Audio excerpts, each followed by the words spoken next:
రామ్నాథ్ కోవింద్ గారు ఇచ్చినటువంటి నివేదికను ఆధారం చేసుకొని జమిలీ ఎన్నికలు ఒకే దేశం ఒకే ఎన్నికపై క్యాబినెట్ ఆమోదము గతంలో కూడా మీరు చూసినట్టయితే 10 ఏళ్లుగా నరేంద్ర మోడీ గారు ఎన్నోసార్లు ఈ జమిలీ ఎన్నికల గురించి మాట్లాడటం జరిగింది. ఒక క్యాబినెట్ ఆమోదం చేసే ముందు భారతదేశ ప్రజలకు వాస్తవాలు తెలియజేయాలి. ఎందుకంటే ఇది ఒక కన్ఫ్యూజన్. అంటే సడన్గా ఒక క్యాబినెట్ మీటింగ్ పెట్టి పార్లమెంట్ ఎన్నికలు జరిగి 4 నెలలు కూడా కాలేదు, మళ్ళీ జమిలీ ఎన్నికలు చేయాలంటే 2029కి జమిలీ ఎన్నికలు చేయాల్సిన పరిస్థితి ఉంటుంది. రామ్నాథ్ కోవింద్ గారు మాట్లాడుతూ రామ్నాథ్ కోవింద్ గారు ఇచ్చిన రిపోర్ట్లో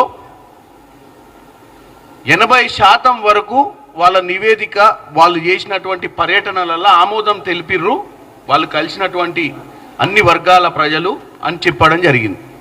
ఇప్పటి వరకు మనం రామ్నాథ్ కోవింద్ గారు ఎక్కడెక్కడ మీటింగులు పెట్టిర్రు, ఎటువంటి రకమైన ప్రజలను కలిసిర్రు, ఏ రాష్ట్ర ప్రజల్ని కలిసిర్రు, ఏ జాతి ప్రజల్ని కలిసిర్రు అన్నది క్లారిటీ లేదు.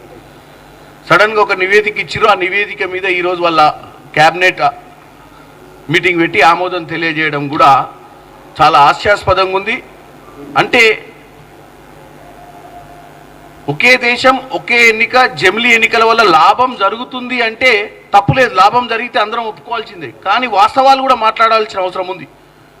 ఎందుకంటే రాజ్యాంగంలో 18 సవరణలు చేయాల్సినటువంటి పరిస్థితి ఏర్పడుతుంది ఇది చేయాలంటే. వాస్తవంగా ఇది ఏదో ఆషామాషి వ్యవహారం కాదు. మనం ఏదో క్యాబినెట్ ఆమోదం తెలిపిర్రు, రేపో ఎల్లుండో తీసుకొచ్చి బిల్లు పాస్ చేసిర్రు, బిల్లు ఎవరితో డిస్కషన్ చేయాల్సిన అవసరం లేదు అన్నట్టు కాదు. ఎందుకంటే ప్రజలకు చాలామందికి అవగాహన ఉండదు కాబట్టి వీళ్ళు ఇట్లా చెప్పడంతో ఏంటంటే ఈరోజు అన్ని బ్యానర్ ఐటమ్స్ భారతదేశం మొత్తంలో కూడా జమిలీ ఎన్నికల మీద బ్యానర్ ఐటమ్ ఏ పేపర్ తెరిచినా. కానీ ఈ జమిలీ ఎన్నికలకు ఇటు లోక్సభ ఎన్నికలకు సంబంధించిన ఆర్టికల్ 83, అసెంబ్లీ నిర్ణయాలకు సంబంధించినటువంటి ఆర్టికల్ 172, అలాగే ఎన్నికల పర్యవేక్షణకు సంబంధించిన 324, 25, 368, 243 లాంటి సవరణలు చాలా ఈ 6 కాకుండా ఇంకా చాలా సవరణలు చేయాల్సిన అవసరమైనటువంటి పరిస్థితి ఉంటుంది. ఇవే కాక ముఖ్యంగా ఇప్పుడే ఈరోజు మనకు ఎన్నికలు జరుగుతున్నాయి. నిన్ననే ఫస్ట్ ఫేజ్ అయిపోయింది ఇక్కడ జమ్మూ కాశ్మీర్లో. 4 రాష్ట్రాల ఎన్నికలే ఒక్కసారి జరిపించలేని పరిస్థితిలో ఈరోజు మహారాష్ట్ర ఎన్నికలు, జార్ఖండ్ ఎన్నికలు ఇప్పటి మటుకు డిక్లేర్ చేయలేదు. ఒకేసారి జరగాల్సిన 4 రాష్ట్రాల ఎన్నికలే చేయలేని పరిస్థితిలో ఉన్నటువంటి మోడీ ప్రభుత్వము ఇవాళ ఎన్నికల కమిషన్లు భారతదేశ వ్యాప్తంగా ఒకేసారి పార్లమెంట్ అసెంబ్లీ ఎలక్షన్లు చేసి 100 రోజులు ఆగి గ్రామ పంచాయతీ మున్సిపల్ ఎలక్షన్లు చేయడం అని పుట్టిగా మాట వరుసకు అనడం అనేది ఇది తప్పుతో పట్టించినట్ట కాదా? ఎందుకంటే ఇవాళ మీరు చూసినట్టయితే సంఖ్యాబలం 2/3 సంఖ్యాబలం ఉండాల్సిన అవసరం ఉంటుంది ఇటువంటి బిల్లులు ఆమోదం తెలియజేయాలంటే. అంటే కాన్ఫిడెన్షియల్గా ఎన్డీఏ కూటమికి క్యాబినెట్ మీటింగ్ పెట్టి ఆమోదం చేయాలి అన్న ఆలోచన వచ్చినప్పుడు మా బలబలాలేంది మరి ఇక్కడ ఆమోదం చేసినాక దాన్ని తీసుకుపోయి హౌస్లో పెట్టినప్పుడు అది లోక్సభలో పెట్టినా రాజ్యసభలో పెట్టినా ప్రస్తుతం మా బలం ఎంత? మరి మేము ఇంతమంది ప్రజల ముందు ఈరోజు క్యాబినెట్ మీటింగ్ పెట్టి అవలీలగా ఆమోదం తెలియజేస్తున్నాం కదా. ఆమోదం తెలియజేసే ముందు ఈ ఒక డెమోక్రటిక్ కంట్రీలో ప్రజాస్వామ్య దేశంలో దీనికి కావాల్సిన సంఖ్యాబలం గురించి మాట్లాడాల్సిన అవసరం ఉంటుంది. తర్వాత క్యాబినెట్ ఎప్పుడైనా పెట్టుకోవచ్చు. క్యాబినెట్ అనేది ఓన్లీ ఇప్పుడు ప్రజలను, భారతదేశంలో ప్రస్తుతం ఉన్న పరిస్థితులను, మొన్న జరిగినటువంటి ఎన్నికలలో 400 సీట్లు వస్తాయని చెప్పి 240కే పరిమితమైనటువంటి నరేంద్ర మోడీ గారు ఇటువంటి క్యాబినెట్ మీటింగ్లు పెట్టి ఇంత పెద్ద నిర్ణయాన్ని వాళ్ళు ఆమోదం తెలియజేయడం అనేదాన్ని తప్పుపడుతున్నాము. ఎందుకంటే లోక్సభలో 362 సీట్ల మద్దతు అవసరం ఉంటుంది వాళ్ళకు ఈ బిల్లు ఆమోదం తెలియాలి. ఈరోజు వాళ్ళకు ఉంది 293. నేను అనేది బీజేపీతో పాటు ఉన్న అన్ని పార్టీలు కలిపి. రాజ్యసభలో 164 కావాలి. ఇవాళ వాళ్ళకున్న బలం 119. ఇక పోతే 14 రాష్ట్రాలు అందాదా సపోర్ట్ ఉండాలి వాళ్ళకు. 14 రాష్ట్రాలు ఈ జెమిలీ బిల్లుకు ఆమోదం తెలియజేస్తేనే ఈ బిల్లు ముందుకు పోతుంది. దాంతోపాటు మొన్న జరిగినటువంటి పార్లమెంట్ ఎన్నికలలోనే ఒక్క ఫేజ్లో పెట్టలేని పరిస్థితి. మనం ఎన్ని ఫేజులు పెట్టాల్సి వచ్చింది, మనకున్నటువంటి ఆర్థిక పరిస్థితి ఏంది, మనకున్న వనరులు ఏంది, మన దగ్గర ఉన్నటువంటి వ్యవహారం ఏంది అనేది కూడా ఆలోచించాల్సిన అవసరం ఉంది. ఈరోజు 2009కి వస్తే 1,115 కోట్ల రూపాయల ఖర్చు వచ్చింది ఎన్నికలకు. 2014కి వస్తే 3,000 చిల్లర ఖర్చు వచ్చింది. 2019 10,000 కోట్ల ఖర్చు వచ్చింది. అంటే మన దగ్గర ఆర్థిక వనరులు, మన దగ్గర మ్యాన్ పవరు, మన దగ్గర వ్యవస్థ ఉందా లేదా ఇవన్నీ చర్చ చేసుకొని రాజకీయ పార్టీలు మరి 362 మంది ఎంపీలు మద్దతు కావాలి, 164 మంది రాజ్యసభ మద్దతు కావాలి, 14 రాష్ట్రాల మద్దతు, ఇవన్నీ చేస్తే సీరియస్నెస్ ఉంటుంది. చేయాలనుకుంటే 29లో చేయాలన్న ఆలోచన ఉన్నప్పుడు ఇవన్నీ సంప్రదింపులు చేసి క్యాబినెట్ ఆమోదం పెట్టేది ఉండే, లేకపోతే పార్లమెంట్లో బిల్లు పెట్టేది ఉండే, రియల్గా సీరియస్ ఉందామని చెప్పి ఒక ఆలోచన క్రియేట్ చేసేది ఉండే. డైవర్షన్ పాలిటిక్స్లో సిద్ధాస్తులైనటువంటి బీజేపీ లీడర్లు ప్రతిసారి భారతదేశంలో ఏదో ఒక ఇటువంటి ప్రక్రియ తీసుకొచ్చి ప్రజల దృష్టిని మళ్లించడానికే ఈ యొక్క మోడీ ప్రభుత్వము మొట్టమొదట ఆలోచన ఉంటుంది ప్రతి దాంట్లో కూడా. ఇవాళ మొత్తం ప్రపంచవ్యాప్తంగా చూస్తే 194 దేశాలల్లా ఉంటే 194 దేశాలు ఉంటే కేవలం 10 దేశాలలోనే ఈ జమిలీ ఎన్నికలు జరుగుతున్నాయి. అవి కూడా మన భారతదేశంలో ఉన్న జనాభాలో 34% ఉన్నాయి అవి, ఆ 10 దేశాలు కూడా. అంటే 184 దేశాలల్లో ఈ ప్రక్రియ జరిగే పరిస్థితి లేదు. ఇదేం కొత్త కాదు ఈ ప్రక్రియ. మనకు 1951 నుంచి మొదలు పెడితే 1967 దాకా మనం జమిలీ ఎన్నికలే చేసినాం. తర్వాత ప్రభుత్వాలు సుస్థిరంగా ఉండకపోవడం, రాష్ట్రాలలో ప్రభుత్వాలు కూడా నిలకడగా ఉండకపోవడం, అక్కడున్న పరిస్థితుల వల్ల అవిశ్వాస తీర్మానాలు పెట్టుకొని ఎన్నికలకు పోవడం వల్ల ఈరోజు భారతదేశంలో ఎన్నికల ప్రక్రియ ఒకేసారి జరగకూడదు. ఎందుకంటే రాష్ట్రాలే కాదు, మన పార్లమెంట్ వ్యవస్థ కూడా 5 టర్మ్లు చేయని ప్రక్రియలు చాలాసార్లు వచ్చినాయి మధ్యన. ఈరోజు ఇదంతా కుదింపు చేయాలి అంటే చాలా సవరణలు చేయాల్సిన అవసరం ఉంది. పదే పదే ప్రజలను తప్పుతో పట్టిస్తూ మేము చాలా చిత్తశుద్ధితో ఉన్నాం, ఖర్చు భారం తగ్గుద్ది, ఎన్నికల కోడ్లు ఉండడం వల్ల పదే పదే దేశంలో మనం తీసుకునే నిర్ణయాలు పెండింగ్లో ఉండి ప్రజలకు ఇబ్బందులు అవుతున్నాయి కాబట్టి ఒకేసారి 5 ఏళ్లలో ఎన్నికలు అయిపోతే ఏ పని ఉండదని చెప్పడానికి చాలా ఈజీగా ఉంది, వినడానికి చాలా బాగుంది. దానివల్ల ప్రజలకు మంచి జరుగుద్దంటే మా పొలిటికల్ పార్టీలు అన్నీ కూడా ఏకమై పనిచేయాల్సిన అవసరం ఉంటుంది. కానీ దాంట్లో నేను చెప్పిన అన్నీ కూడా అంశాలు ఉన్నాయి. ఒక కన్సెన్సస్ బిల్డప్ చేయడం అనేది చాలా ఇంపార్టెంటు. పర్సెప్షన్ బిల్డింగ్ ఇంపార్టెంట్ కాదు, కన్సెన్సస్ ఇంపార్టెంటు. టెంపరీగా మనము ప్రజల మధ్యనకు ఒక మెసేజ్ తీసుకు, ఎందుకంటే డిమానిటేషన్ కూడా ఎవరితో చర్చ చేయకుండా చేసారు. దానివల్ల లాభం ఎంత జరిగిందో ఈ రోజు వరకు భారతదేశంలో ఉన్న ప్రజలకు నివేదిక లేని పరిస్థితి. ఎన్ని డిమానిటేషన్ ఉంటే ప్రజల పాపం మోడీ గారు చెప్పిన దాని ప్రకారము, బీజేపీ ప్రభుత్వం చెప్పిన దాని ప్రకారము డిమానిటేషన్ నల్లధనమే ఉండదు ఈ భారతదేశంలో అని చెప్పారు. ఎవరి జేబులో రూపాయి ఉండదు, మొత్తం ప్లాస్టిక్ కరెన్సీయే, ప్రతిదీ బ్యాంకు ట్రాన్సాక్షన్లే. ఇక పైసలు ఉన్నోడు ఏముండడు, అందరికి జీవితాలలో అందరికి నల్లధనం అంతా పోయేసరికల్లా భారతదేశంలో ఎకనామీ ఎంత గొప్పగా పెరుగుద్ది అంటే ప్రజలు పొట్టల చేతులు పట్టుకొని ఉద్యోగాలు లేకుండా 6 నెలలు లైన్లలో నిలబడి ఏటీఎం మిషన్ల దగ్గర డబ్బులు తెచ్చుకొని మరీ మంచి జరుగుతుందంటే 4 రోజులు బువ్వ తినకుండా ఏం కాదనుకునే ఆలోచనలో ఈ భారతదేశ ప్రజలు ఆ రోజు మోడీ వెంట నిలబడ్డారు. మరి ఈ రోజు వరకు ఎన్ని లక్షల కోట్లు వచ్చినాయి, నల్లధనం అనేది ఈ రోజు వరకు డిక్లేర్ చేయని పరిస్థితి నరేంద్ర మోడీ గారు. తొందర ఏదో సినిమా ప్రక్రియ మాదిరిగా ఏదో చేయాలన్న ఉద్దేశంతో చేసే నడవదు. ప్రజలకు మంచి చేయాలంటే చిత్తశుద్ధి ఉండాల్సిన అవసరం ఉంది. కాబట్టి ఈ డైవర్షన్ పాలిటిక్స్ వాస్తవాలకు ఆలోచనలకు అందనంత దూరమైనటువంటి విషయాల గురించి ఒక ఉన్నత స్థాయి క్యాబినెట్ సమావేశం ఏర్పాటు చేసి ఆమోదం చేయడాన్ని మేము తప్పు పడుతున్నాం.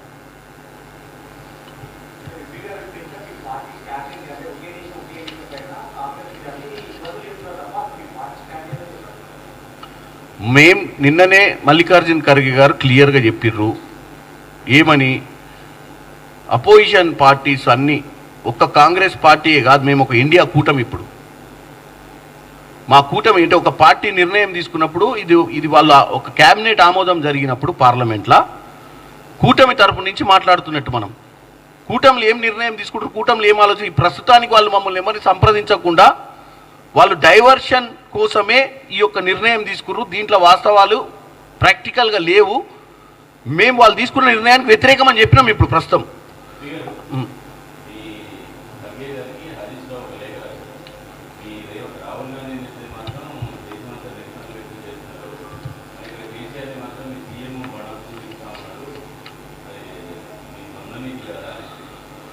హరీష్ రావు గారు మాట్లాడితే 100 ఎలుకలు తిన్న పిల్లి తీర్థయాత్రలకు పోయినట్టుందని ఉన్నట్టుకుంది. ఎందుకంటే అసలు ఈ రాష్ట్రంలో ఈ బూతుల పురాణం అంటే ఇప్పుడు మనం మాట్లాడుకోలేనంత విధంగా మాట్లాడిందే వీళ్ళు. ప్లస్ ఆయన రాసిన లేఖల నెంబర్ 1 ఆటంకవాది అన్నందుకు మేము ధర్నాలు చేసినామని చెప్తుండు. నెంబర్ 1 ఆటంకవాది అన్నందుకు ధర్నాలు చేయలే. ఒక ఆయన ఢిల్లీలో ఏమన్నాడు, ఎక్స్ బీజేపీ ఎమ్మెల్యే వాళ్ళ నాయనమ్మను వాళ్ళ నాయనని తాగొట్టినట్టు ఈయనను కూడా తాగొట్టాలన్నాడు. ఇంకొక MLA sitting MLA Shiv Sena MLA ఏమన్నాడు, రాహుల్ గాంధీ 4 కోసుకొస్తే 11 లక్షల రూపాయలు ఇస్తా అన్నాడు. వాటికి తెలంగాణలో జరుగుతున్నటువంటి ఈ మధ్య జరుగుతున్న రాజకీయ పరిణామాలు మాటను పోల్చే విధానం తప్పు. ఇక మీ అందరికీ ఒకటి చూపిస్తా. అసలు మన దగ్గర ఉన్నటువంటి మాస్టర్ బ్లాస్టర్ హీరో ఎవరా అంటే వీటన్నిటికీ ఎవరు డైరెక్టర్, కథ, స్క్రీన్ ప్లే డైరెక్టర్ అని అన్నిటికీ కేసీఆర్ గారే. ఈ భూత పురాణానికి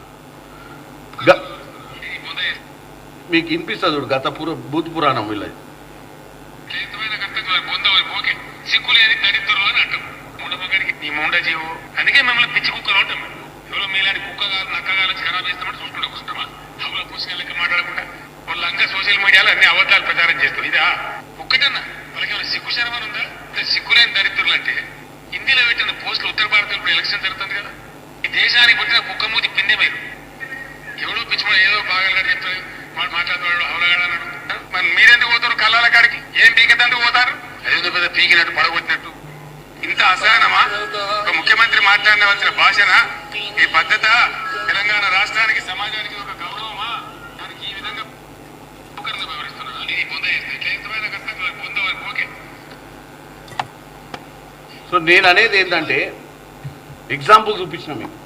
హరీష్ రావు గారు ఈ మధ్యకాలంలో పొద్దున్న లేవగానే కేటీఆర్ గారు అమెరికాలో ఉండి పొద్దున్న లేచిన, హరీష్ రావు గారు హైదరాబాద్లో ఉండి పొద్దున్న లేచిన, పేపర్ చూడంగానే మధ్యాహ్నం ఏం మాట్లాడాలి, ఎవరిని పై అక్కసు వెళ్ళగొప్పాలనో తెలియక రోజు ఏదో విధంగా ప్రజలలో వచ్చి తప్పుదో పట్టించే విధంగా మాట్లాడుతున్నారు. 9 నెలలు అయింది ప్రభుత్వం వచ్చి, ఇంకా వాళ్ళు జీర్ణించుకోలేకపోతున్నారు ఈ ప్రభుత్వం చేస్తున్నటువంటి మంచి పనులు, ఈ ప్రభుత్వంలో జరుగుతున్నటువంటి కార్యక్రమాలను. ప్రతిరోజు ఏదో విధంగా ప్రెస్లో ఉండాలి, ఏదో విధంగా అపోజిషన్ కీలక పాత్ర వహించాలని చూడడంలో తప్పులేదు. అది ప్రజలకు మంచి చేయడానికి ఉద్దేశించి చేస్తే మేము ప్రతిపక్షాలను కూడా పొగుడుతాం. కానీ పొద్దున్న లేస్తే ఇర్రెలవెంట్ అంటే సంబంధం లేని అంశాలపై మీడియాలో కంటిన్యూగా ఉండాలని ఒక ఆయన ఎక్స్ ప్లాట్ఫామ్, ఏది ఓన్లీ ట్విట్టరు ఎక్స్, ఇంకొక ఆయన ఏమో పనికిరా. ఇప్పుడు ఖర్గే గారికి ఆయన లెటర్ రాసిండు. నిన్న తీసుకున్న కార్యక్రమం దేనికి, నేను ఇప్పుడే చెప్పిన ఏమేమి అంశాల మీద వాళ్ళు మాట్లాడిరని.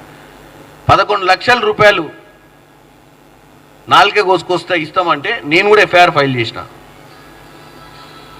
దానికి రేవంత్ రెడ్డి గారు మాట్లాడేదానికి ఆయన అంతన పొంతన లేకుండా మళ్ళీ మా పార్టీ అధ్యక్షునికే, అంటే ఇది కూడా ఒక డైవర్షన్. అంటే బీజేపీని ఎన్కేసుకొస్తున్నాను కూడా అనుకోవచ్చు, ఎందుకంటే వీళ్ళిద్దరి మధ్యన అండర్స్టాండింగ్ ఉంది, ఏం పెద్ద కొత్త కాదు కదా. ఈరోజు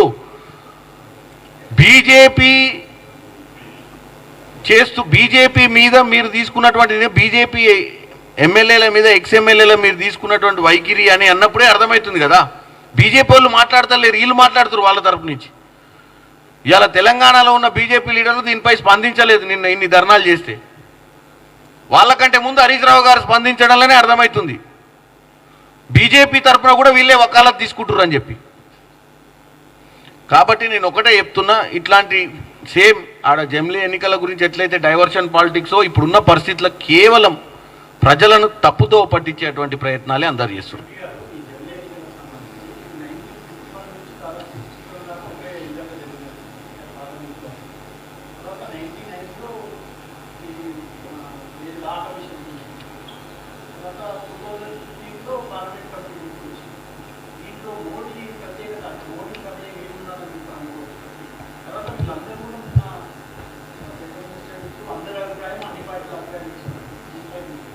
నేనేమంటున్నా, మీకు ఒకటే చెప్తున్నా, 4 నెలలు అయింది ఎన్నికలై.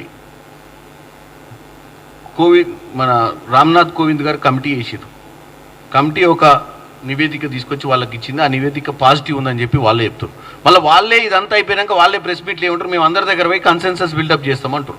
ఎందుకంటే ఈరోజు హౌస్లో నెంబర్స్ లేవు. వాళ్ళు ఆమోదం తెలపడానికి ముందు బేస్ లైన్ అయితే చూసుకోవాలి కదా. లేకపోతే ముందు అందరు ఏమనుకుంటారో తెలుసుకొని మరి ఇప్పుడు పెట్టేది ఉండే.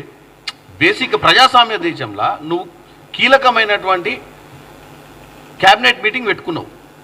హౌస్లో ఉన్న 543 మంది సభ్యుల ముందు మేము ఇట్లా చేస్తున్నామని తీసుకొచ్చి పెట్టుకోవచ్చు కదా. మరి తర్వాత ఎందుకు పెట్టాలి?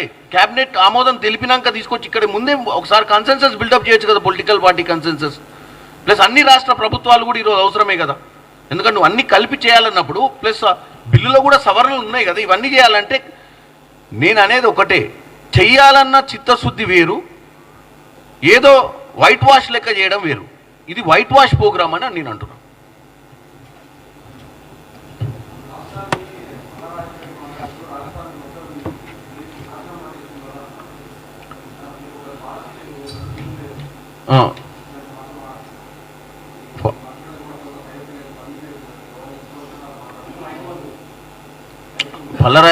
పల్లరాజేశ్వరరెడ్డి గారు చాలా రోజుల తర్వాత వచ్చినట్టుండే. ఎందుకంటే ఫస్ట్ వచ్చి 3 రోజులనే ప్రభుత్వాన్ని కూలదొయ్యాలన్న వ్యక్తి మధ్యన గాయబ్ అయిపోయాడు. అంటే ఈ మధ్యన ఆయన అండర్ కవర్లకు పోయిండు. ఎందుకంటే ఆ కాలేజు గీలేజు ఆ పంచాయతీలలో పడి పాపం రాజకీయాలకు దూరంగా ఉండే ఈ 2-3 రోజుల నుంచి మళ్ళీ ఏదో తేరుకున్నట్టుండు. అది ఏమో జరుగుతుంది, నేను కనపడతలేను, ఏదైనా ముచ్చట చెప్తే బాగుంటుందని మళ్ళీ కొత్త పిచ్చగాడ లెక్క వచ్చిండు. ఇప్పుడు ఎట్లా అంటే ఆల్రెడీ ఇక్కడ జరుగుతున్నటువంటి 6 గ్యారెంటీల ఇంప్లిమెంటేషను గత ప్రభుత్వం, పల్లరాజేశ్వరరెడ్డి గారిని ఒకటి అడుగుతున్నా, గత ప్రభుత్వం ఎక్కడి నుంచి పాలన అందించిందో ఈ ప్రజలకు తెలియజేయాలి. ఫస్ట్ మా పాలసీ గురించి మాట్లాడే ముందు పల్లరాజేశ్వరరెడ్డి గారు గత 10 ఏళ్లలో బీఆర్ఎస్ పార్టీ ప్రగతి భవన్ నుంచి పాలన అందించిందా, సెక్రటేరియట్ నుంచి పాలన అందించిందా, ఎక్కడి నుంచి అందించింది, ఫామ్ హౌస్ నుంచి పాలన అందించిందా, మీ మంత్రులు ఎక్కడి నుంచి కూర్చొని, ఇవాళ మా మంత్రులలోనే సఖ్యత లేదు, మా మంత్రుల కోఆర్డినేషన్, అసలు మీ మంత్రులు అసలు గతంలో ఎడ కూర్చుర్రో ప్రజలకు తెలుసా? ఇవాళ సెక్రటేరియట్లో అర్జీలు పెట్టుకోనికి ప్రజలు వస్తుర్రు, ప్రజాభవన్ పోతుర్రు. గతంలో ప్రజలు ఎక్కడికి పోయేటోళ్ళు? ఇలా రైతు రుణమాఫీ నడుస్తుంది. రైతు రుణమాఫీలల్లో ఏమేం తప్పులు జరుగుతున్నాయి వాటి గురించి మాట్లాడి చర్చ చేసుకోవాలి. అసలు ఏం జరుగుతలేదు, ఒక పాలసీయే లేదంటారు. పాలసీ ఎక్కడుంది? మీరు చేసిన 10 ఏళ్ల దుర్మార్గ పాలనతో దాన్ని సరిదిద్ది దాన్ని పట్టాలెక్కినికనే సగం పాలసీ దానికే పోయింది మా టైము. ఇక నువ్వు కొంచెం అన్ని చదువుకొని వచ్చినట్టున్నావు, 2 రోజులు మళ్ళీ అన్ని పాత పేపర్లను తిరిగే, ఎందుకంటే అవన్నీ తిరిగేస్తే ఏమేమి జరిగిందో తెలుసు. ఫస్ట్ నీ కోఆర్డినేషన్ ప్రాబ్లం ఉన్నట్టు అనిపిస్తుంది నాకు. అంటే ఇన్ని రోజులు కోర్టు నుంచో అక్కడి నుంచో ధైర్యం పుంజుకోలేకపోయిండు. నార్మల్గా ఫోన్లు కూడా ఎత్తలేని పరిస్థితికి వచ్చి ఆగమాగం అయ్యి ఉండే. సడన్గా ఇప్పుడు వచ్చి ఆల్రెడీ రోజు ప్రెస్ మీట్లు నడుస్తున్నాయి. ఇటు బీఆర్ఎస్ వాళ్ళు మాట్లాడుతున్నారు, ఇటు కాంగ్రెస్ మాట్లాడుతుంది, ఇటు బీజేపీ మాట్లాడుతుంది. హైడ్రా మీద నడుస్తుంది డిస్కషను ఎవ్రీడే. మనం రోజు రైతు రుణమాఫీ మీద మాట్లాడుకుంటున్నాము. ఎన్ని వేల కోట్లు పోయినాయి, ఎన్ని లక్షల మందికి రీచ్ అయినాయి, ఇంకా కొన్ని ఇవ్వాల్సిన ఎందుకు ఇవ్వలేదు, ప్రభుత్వం ఇస్తానికి ప్రయత్నం చేస్తుంది. ఇవన్నీ నడుస్తూనే ఉన్నాయి కదా. అసలు ఏ పాలసీ లేదు, ఏం పనే కావట్లేదు. అసలు ప్రభుత్వం 9 నెలలు ఏం చేయనట్టు మాట్లాడితే చూస్తూనే కూడా వింతగా ఉంటుంది కదా. అది కూడా ఏ సర్పంచో లేకపోతే ఏ ఓడిపోయిన లీడరో మాట్లాడితే ఏం కాదు. చట్టసభలల్లో ఎమ్మెల్యేగా గెలిచి గతంలో ఎమ్మెల్సీగా ఉన్నటువంటి వ్యక్తి ఒక బాధ్యత లేకుండా మాట్లాడితే ఏముంటుంది చెప్పండి. మాట్లాడాలని మాట్లాడినట్టు ఏం మాట్లాడకపోతే ఇక్కడ చూపియారు కదా. కేసీఆర్ గారు అడుగుతుండొచ్చు ఏరి మధ్య మన పల్లోడు కనపడతలేడని. అరే ఉన్నా సార్ నేను ఏదో ఒకటి అడుగుతా ఊరి అలా సంగతి చెప్తాను వచ్చినట్టుండు బయటికి.